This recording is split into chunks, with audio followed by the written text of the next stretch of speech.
Olá, tudo bem? Começa agora o programa Conexão Legislativa. Hoje nós vamos falar com o Jorge Pinheiro, que é presidente da CACB, que é a Confederação das Associações Comerciais e Empresariais do Brasil. Nós vamos falar sobre o impacto da pandemia no comércio brasileiro. Seja bem-vindo.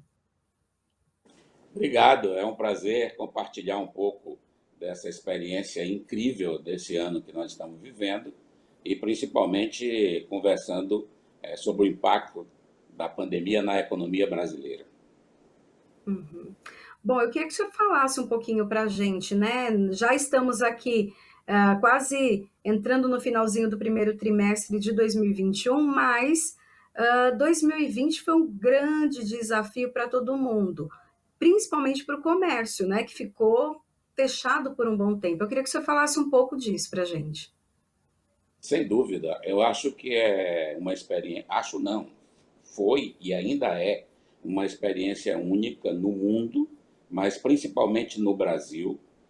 Durante todo o ano passado, a CACB teve uma participação muito grande junto ao governo federal, principalmente no Ministério da Economia, junto ao ministro Paulo Guedes, ao secretário Carlos da Costa. Tivemos diversas reuniões, diversas videoconferências com a participação do ministro, de secretários, com a participação dos presidentes dos bancos do Brasil, da Caixa Econômica, do Banco do Nordeste, do Banco da Amazônia, enfim, uma discussão muito viva para que nós pudéssemos enfrentar essa pandemia que ainda estamos vivendo. O importante, eu digo, que foi ter uma participação efetiva para que o governo pudesse atender muitas das reivindicações que nós propusemos. Compartilhamos a discussão para que o governo pudesse oferecer à população de baixa renda esse auxílio emergencial.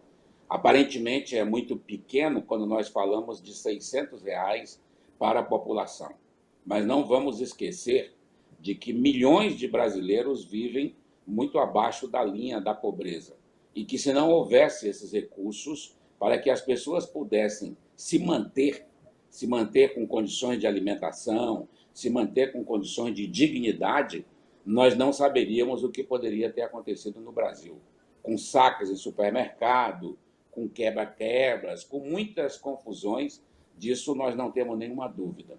Então foi muito importante a participação da CACB, das nossas federações do Brasil, das outras entidades que nós participamos, como a UNEX, que reúne as 9 principais entidades de comércio e serviço do Brasil, e esse relacionamento com o governo federal, principalmente com o ministro Paulo Guedes, foi muito importante para a gente passar por esse período que, aliás, ainda estamos passando. O senhor falou muito bem, né, da questão do auxílio emergencial. Algumas famílias usaram esse valor realmente para sobreviver. E até esse valor, tanto para as famílias já foi uma ajuda, mas para a economia também foi, né? Ajudou a injestar ali um dinheiro que é necessário para rodar a economia. Sem dúvida, a gente entende que esse tipo de recurso, quando o governo injeta na economia, ele volta quase que 100%. Ele é todo adquirido em alimentos. É evidente que algumas pessoas que a gente imaginar que podem ter uma aplicar numa poupança, qualquer que seja o valor, também é muito importante. Mas nós entendemos que esses recursos voltam direto na veia, como diz o ministro Paulo Guedes, para a economia. E isso foi muito importante para manter, principalmente, a cadeia de alimentos, a cadeia de supermercados, também de saúde, de drogarias, para que as pessoas pudessem se manter. Eu não tenho dúvida de que essa foi uma das ações mais importantes que o governo tomou para si e, junto com o Poder Legislativo, junto com o Poder Judiciário, que também teve influência, isso foi aprovado pelo nosso Congresso. Nós temos uma frente parlamentar de apoio ao comércio e serviço, que é a segunda maior frente parlamentar do país, que é presidida pelo deputado Efraim, líder do DEM na Câmara, e que teve uma atuação muito grande nessa pandemia. Também tivemos uma participação muito grande da Frente Parlamentar da Microempresa, que é presidida pelo senador Jorginho Melo, onde diversos dos projetos e programas que foram aprovados na Câmara e no Senado tiveram ali a atuação destes parlamentares, principalmente com relação aos recursos que foram usados para que pudesse financiar parte da folha de pagamento, transferir pagamentos para futuro. Tudo isso foi um trabalho em conjunto com as entidades do comércio e serviços do Brasil. Ainda assim, né, com várias medidas adotadas, a gente viu que o comércio ele sofreu com o fechamento de várias lojas e também a demissão, né, de muitas pessoas. Eu queria que o senhor falasse um pouco disso também, desse fechamento e também demissões. Infelizmente, essa é uma verdade. Muitas das vezes nós discutimos isso com o ministro, com seus assessores, com os presidentes dos bancos, com o BNDES, enfim, com todos. Nós temos absoluta consciência de que milhões, não estou falando milhares, milhões de pequenas e médias empresas brasileiras literalmente quebraram, não voltam a abrir. Milhares de lojistas não conseguem pagar, não só seus funcionários, que esse é o primeiro que tem um impacto muito grande, porque as pessoas vivem deste salário, mas muitos empresários deixaram de ter recursos próprios para sua manutenção, porque o giro do negócio de pequena e média empresa ele é muito rápido. Ele vive do que você compra, do que você vende, e é esse lucro que mantém a tua empresa funcionando. Nós ficamos muitos dias, muitos meses com o comércio, com shopping, com lojas no centro das cidades, no comércio de ruas, totalmente fechadas. Aliás, ainda hoje. Então, é um problema. O governo teria que ter tido outros recursos que não de empréstimos, para que pudesse as nossas empresas sobreviverem. Nós sabemos que o Brasil não tem as condições de uma Inglaterra, de uma Alemanha, do próprio Estados Unidos, mas o Brasil investiu bastante nas nossas empresas para que elas pudessem sobreviver. É claro que nós estamos falando de empréstimos, com as menores condições possíveis do Brasil, isso é verdade, mas as condições de sobrevivência para empresas que viviam de um movimento que vinha num crescente. Até o final do ano atrasado, antes da pandemia, o Brasil vinha num crescimento ordenado. Estávamos num pique no Natal de 2019. De repente, com essa pandemia, que não é brasileira, que é mundial, isso virou uma pandemia econômica. Eu digo sempre de que se nós temos que ter cuidados, e temos que ter, com a nossa sobrevivência como pessoa física, como cidadãos, como a nossa família, nós tínhamos e temos que ter também muito cuidados com a nossa pessoa jurídica, porque quem paga a conta no final é a pessoa jurídica. O Brasil vive da arrecadação de seus impostos. O Brasil, o governo, o executivo administra a arrecadação dos impostos que as empresas privadas produzem e pagam. Então, é muito necessário, e nós temos conversado isto permanentemente, não só durante o auge da pandemia, durante julho, agosto, setembro, todo ano, mas permanentemente. Nós continuamos preocupados com que alternativas econômicas que nós vamos conseguir sobreviver. É público, principalmente no caso de bares, restaurantes e similares, as milhares de empresas, as milhares de pessoas, de empresários que há 30, 40 anos viviam com as suas empresas funcionando normalmente, com seus funcionários, e não só micro e pequenas empresas. Há muitas empresas médias e grandes que estão sobrevivendo no limite. e muitas que já fecharam. O que que o senhor acha que precisa ainda ser tomado como medida para que, então, a economia e principalmente ali o comércio consiga se recuperar, né? O senhor já falou dessa questão do auxílio emergencial, que pôde ajudar, sim, a segurar para que o impacto não fosse ainda pior, mesmo ele tendo sido tão grande. Mas como que a gente consegue uma recuperação? Lembrando que 2021 a pandemia ainda está aqui, né? Sem dúvida, nós estamos vivendo um momento especialíssimo no mundo inteiro. Não é um privilégio do Brasil, se fosse, com certeza, qualquer outro país estariam todos se ajudando. Mas é muito importante que a gente diga que esse é um problema que nunca ninguém imaginou. Nós estamos vivendo uma guerra onde não existem soldados se matando com armas, não existe bombardeios de avião, não existe navios bombardeando portos, não existe aviões bombardeando aeroportos.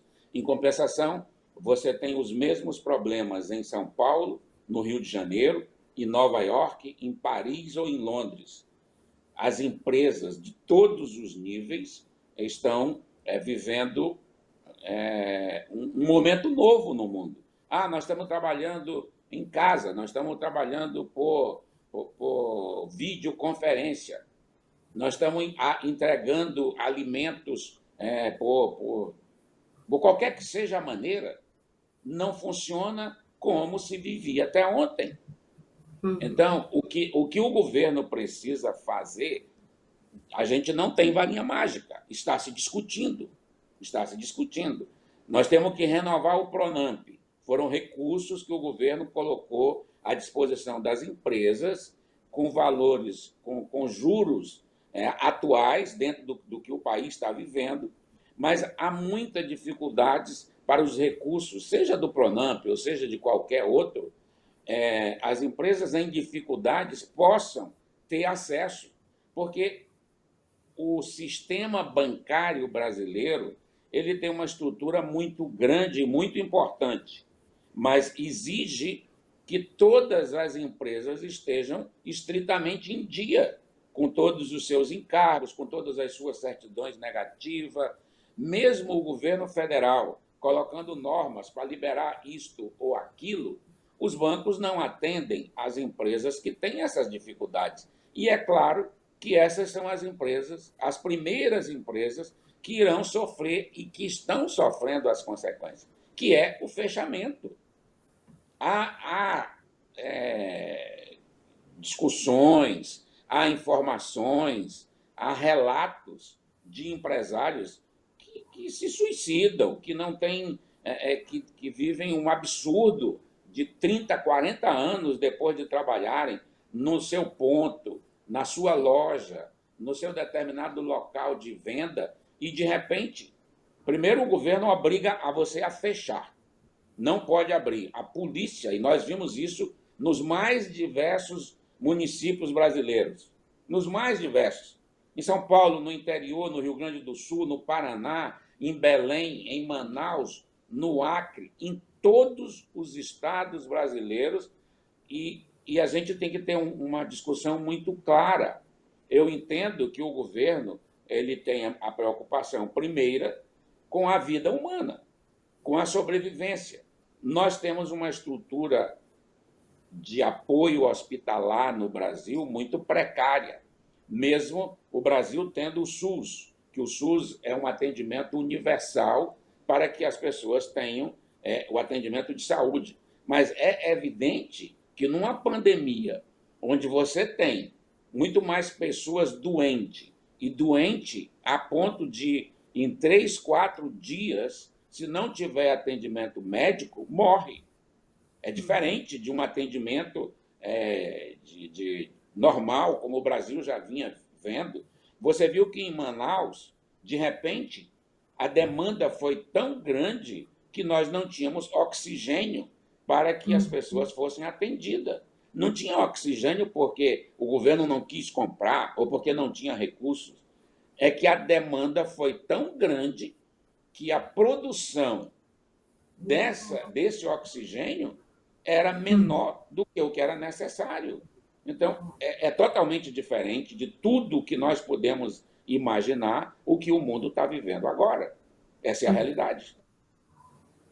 E dentro disso, né, que o senhor falou agora, todos, né, precisaram se adaptar. A gente vê que no início ninguém sabia direito como esse vírus se comportava, como era a infecção mesmo, como uma pessoa podia passar para outra esse vírus, era tudo tão ainda complexo, né? E todo mundo Verdade. precisou se adaptar. Algumas cidades fecharam completamente, outras ainda não. E assim também, como o senhor disse, na economia, né? Nos mercados, aconteceram de maneira também conforme a evolução da doença. Em São Paulo, nós entramos nas fases, né? Tivemos um período de fases, fase vermelha, laranja, amarela, e em alguns momentos ali uma restrição maior, até fechamento das lojas, shoppings. O que o senhor acha dessa medida? Ainda São Paulo, porque São Paulo acaba de uma certa maneira refletindo no Sim. Brasil, né? Algumas medidas adotadas aqui em São Paulo refletem no Brasil. Eu queria que o senhor falasse disso. Olha, é muito complicado você tratar de um assunto que a gente não tem conhecimento. É evidente que o governo dos estados, e principalmente o governo de São Paulo, e nós vimos entrevistas diárias, quase que diárias, do governador, do secretário de saúde, do Butantan com seus diretores, todo mundo quer que a população sobreviva. Essa é a realidade. Sobrevive. De que maneira? Vamos fechar, vamos fazer um lockdown, vamos proibir o comércio de abrir. Mas isso tudo está provado, pelo menos não há nenhum estudo que diga que o comércio aberto, a circulação de pessoas na rua, principalmente nos shopping centers, ela tenha influenciado, ou nos bares, ou nos restaurantes. E quando eu estou falando isso, eu estou separando bem claro que é evidente que nós temos que ter controles, como tem no Brasil, como temos em todos os shoppings do Brasil, em São Paulo, no Rio de Janeiro, seja em Fortaleza, de controle de pessoas, de controle de distância, de controle de todas as maneiras possíveis para que esse vírus pudesse não propagar. Agora, ao mesmo tempo, o Brasil não tem um transporte público onde você possa também exigir dessa maneira. E as pessoas têm que vir trabalhar, as pessoas têm que sobreviver. Então, se você mora num bairro distante do centro da cidade ou de onde você trabalha, e você tem que pegar um ônibus, tem que pegar um trem, tem que pegar um metrô, que continua superlotado, que é impossível você ter distanciamento, onde é que está a lógica de que nós vamos fechar as lojas, os shopping, as indústrias e não aproximar as pessoas? E, ao mesmo tempo, para que essas pessoas se transportem, elas continuam utilizando-se da mesma maneira como se não houvesse isso. Você vê, o governo não poderia proibir de que os supermercados fechassem, porque aí sim haveria um caos. Se você não tem alimentos e os locais de vender alimentos são os supermercados, você não pode proibir as drogarias de você comprar os remédios que as pessoas tomam diariamente. Você não pode proibir de fechar, por exemplo, os postos de gasolina, de diesel, porque aí você para tudo. Você não pode proibir dos caminhões de circularem com os produtos que chegam nos supermercados, que chegam nos portos para exportação. Aliás, graças à agricultura do Brasil, que não parou em nenhum momento, é que nós estamos conseguindo sobreviver economicamente. Primeiro, pela grande produção agrícola do Brasil, que cada ano vem aumentando.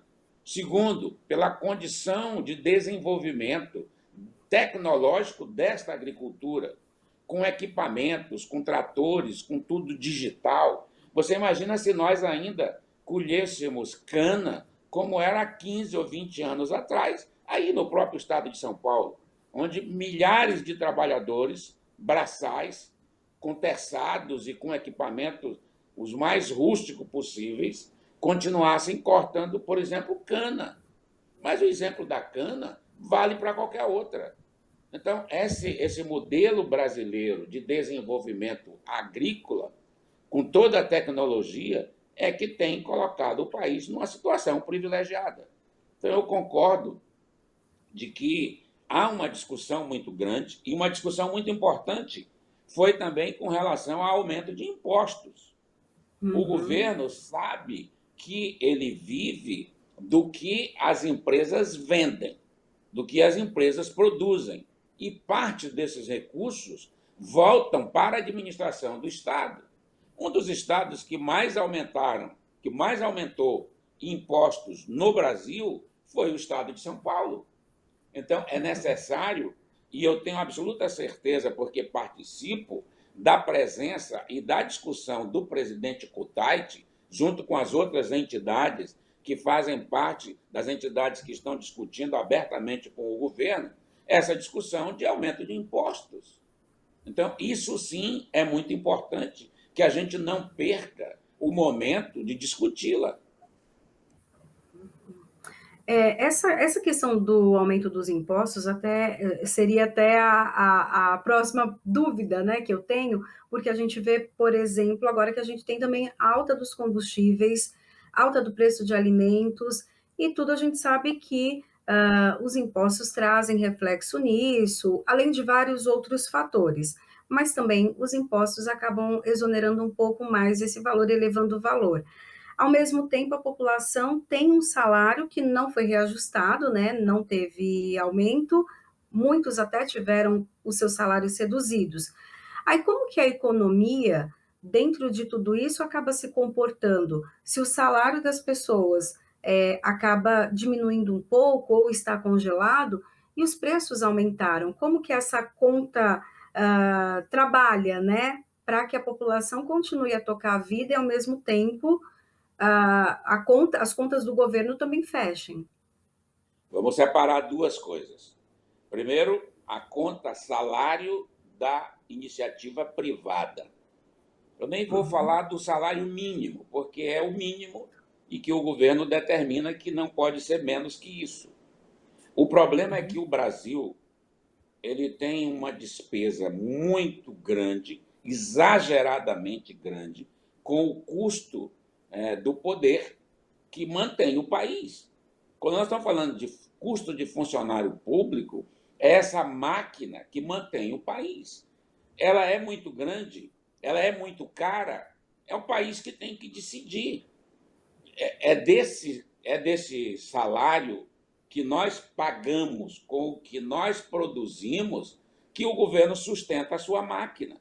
A sua máquina é o poder executivo, com toda a estrutura do governo federal, do governo dos estados, dos governos municipais, mas é também a estrutura do poder legislativo, de novo, federal, estadual e municipal, e do poder judiciário, aí com todas as suas vertentes. O poder judiciário, com o Ministério Público, com a estrutura jurídica que mantém o nosso país.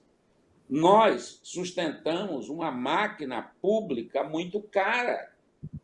Quando você fala, os salários não aumentam, beleza, eu concordo 1000% com você. A empresa prefere demitir o funcionário ou mantê-lo trabalhando com o salário que ele ganhava em janeiro do ano passado.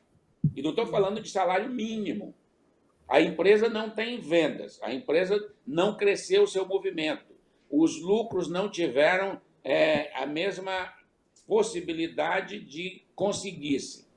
A maneira de não manter, de não demitir os funcionários, é tudo isso que nós estamos conversando. Recursos do governo, transferência de impostos, diminuição de encargos, tudo isso foi discutido. Mas, em nenhum momento, o governo conseguiu discutir o salário dos funcionários públicos, exceto quando o ministro Paulo Guedes tomou para si essa posição que foi apoiada por todos nós, e principalmente pelo Poder Legislativo, para que nesse próximo ano o Poder Executivo não aumentasse os salários dos seus funcionários. Porque para o funcionário do governo é muito cômodo quando o governo diz: nós estamos em fase vermelha, ninguém vai trabalhar, as lojas não abrem, os restaurantes não abrem, a estrutura comercial do Brasil está fechada. Ótimo, é cômodo. Eu posso estar na minha casa, com a minha geladeira cheia, com o meu supermercado feito a qualquer hora, e o dinheiro cai na minha conta, não sei de onde, a cada dia que eu recebo, exatamente no dia que eu recebia desde sempre. O Estado tem um dia que paga aos seus funcionários. É dia 20, dia 25, não importa. Mas ele recebe. A empresa privada tem que produzir, tem que comprar, tem que vender, tem que ter lucro para que no final do mês nós possamos pagar nossos funcionários. Essa é a realidade que precisa ser discutida e que começa a ser discutida com essa reforma que o Brasil precisa fazer. Essa é a realidade que nós estamos vivendo. Uhum.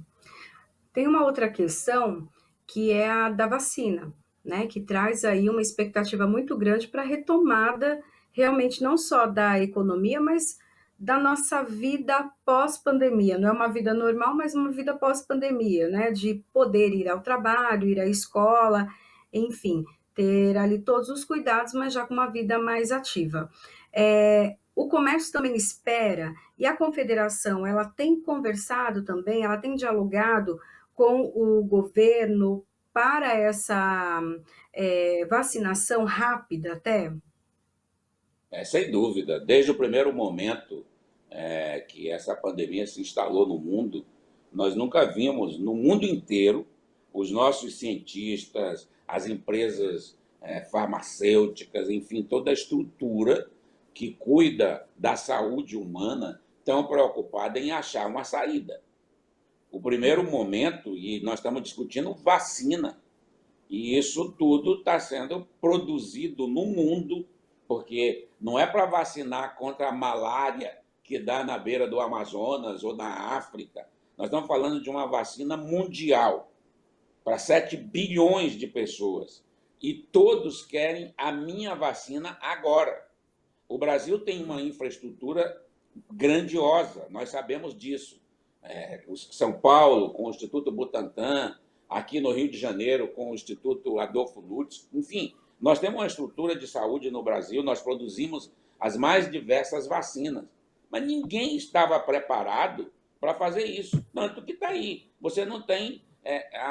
Israel já vacinou tantos por cento da sua população. É evidente. Quanto que tem, quanto que é a população de Israel? Quanto que vacinou a Inglaterra, onde estão os maiores laboratórios? Quanto que já vacinou a Alemanha? A briga entre a Europa com os fabricantes de vacina, os Estados Unidos com os seus próprios fabricantes, toda essa estrutura está sendo discutida. Eu não tenho dúvida de que até o final do ano o Brasil vai ter 200 milhões de vacinas para que nós tenhamos vacina para toda a sua população que tem necessidade. Eu não tenho dúvida disso. Mas é evidente que tem toda uma indústria por trás disso. Não tem mágica. Nós não estamos falando de pegar um litro de gasolina e produzir 200 bilhões de litros de vacina e jogar dentro de um recipiente. É uma coisa individual, com todas as condições de saúde, com todas as condições de que isso se torne uma realidade para que dê resultado. De repente, você vê, o próprio vírus, ele se transforma de tal maneira que uma vacina que foi feita há 4 meses atrás, já hoje está se estudando se ela pode atender a essa variação. Então, nós estamos vivendo no turbilhão, nós estamos vivendo no meio da tempestade e consertando o navio com o mar revolto. Essa é a realidade. Que nós temos que ter absoluta consciência, e o ministro Paulo Guedes tem dito isso permanente, enquanto nós não tivermos vacina para toda a população, a economia não volta ao normal. Essa é a realidade. Essa é a realidade. Agora o governo resolveu que vai vacinar todo o Amazonas, toda a cidade de Manaus, que representa 6 milhões de habitantes. O Brasil tem 220. Então, nós temos que ter as condições que são públicas hoje. Temos que nos manter com toda essa estrutura que a ciência diz que não conseguimos transmitir o vírus um para o outro para que possamos sobreviver. Mas, enquanto isso, de novo, aquilo que eu falei no início, nós temos que sobreviver como pessoa jurídica. Essa é a realidade. De que maneira?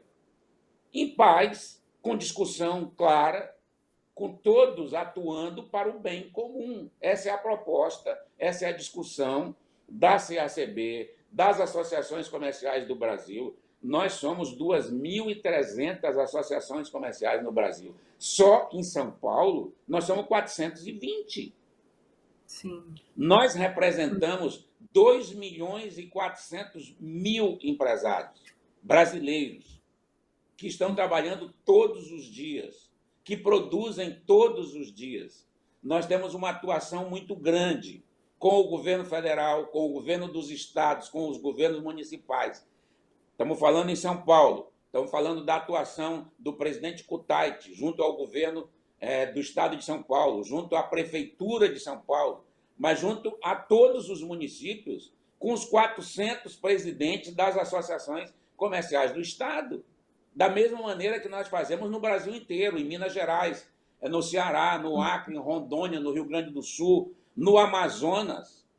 Então, há toda essa estrutura organizada de voluntários, de empresários que estão há 220 anos defendendo a iniciativa privada brasileira. Essa é a realidade que nós estamos vivendo hoje.